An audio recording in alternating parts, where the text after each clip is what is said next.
It is high time for France to lift its knee off our neck and put an end to this unjust oppression. Centuries of misery, human trafficking, colonization, and neo-colonization have caused immeasurable suffering. It's time to put an end to this cycle of oppression. It's high time for France to leave us alone. It's time for France to take a cue from its European neighbors and learn a valuable lesson in independence. Germany is the leading economic power in Europe, significantly surpassing France, which is ranked as the third or fourth largest economic power globally. Germany does not exploit any country, any colony. I can mention Italy, I can mention Spain, who had colonies before, but who do not exploit anyone, who do not interfere, who do not impose leaders in their former colonies. On what grounds does France believe it can continue to impose leaders on us and make choices on our behalf? This must come to an end. And the emerging Africa, the African youth, the African elites, and the African diaspora all stand united in saying no, it cannot continue any longer. France's hypocrisy is evident and pervasive in daily life.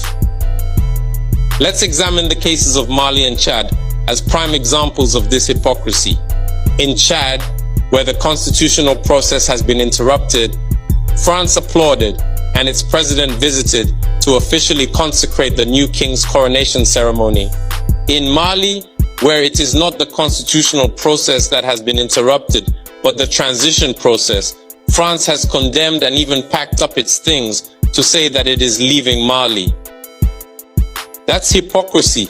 It's the double standard. It is the double language that France employs in its dealings with Africa.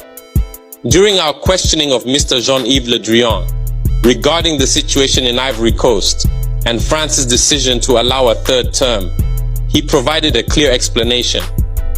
He stated that while he accepted the third term for Ouattara, he refuses it for Belarus.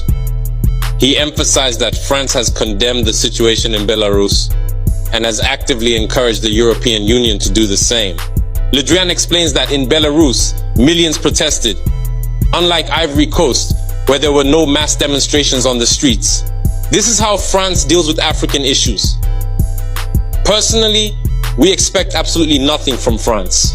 We desire her to cease meddling in our matters so that the people of Senegal can exercise their freedom of choice rather than being influenced by France's selection of a candidate using the tactics we are aware of. We begin by targeting individuals, adorning them with the Legion of Honor or a similar knightly rank, enlisting them in Masonic lodges, and informing them to prepare themselves as they will be next in line. Even the hypothesis that Macky Sall may not succeed, we know who is being prepared by France. This must come to an end. It will not occur in this manner any longer. Let's be clear. We have absolutely nothing against the French people. In France, both political and citizen voices are rising to hold and express the same discourse as the one I am currently presenting to you. For example, the deputies, such as Mrs.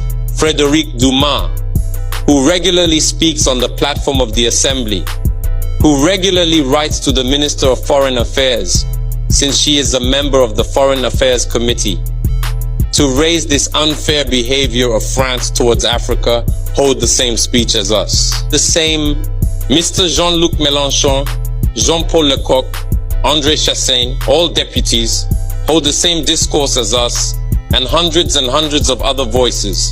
The NGOs, like other non-profit organizations, are doing remarkable work in the same direction. We strongly urge France to listen to the voices that speak to it about our plan for a more collaborative, fairer, and sustainable partnership between Africa and France. It is crucial that we work together towards a future that is equitable, just, and environmentally conscious. If she listens, I believe we'll have beautiful days ahead in our collaboration together. If he doesn't know how to cut it, thinking he can continue to function like in the time of our grandfathers, this African youth no longer accepts it.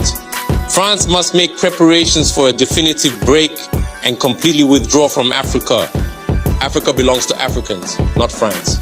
She belongs to no one else, neither China, nor the United States, nor anyone else.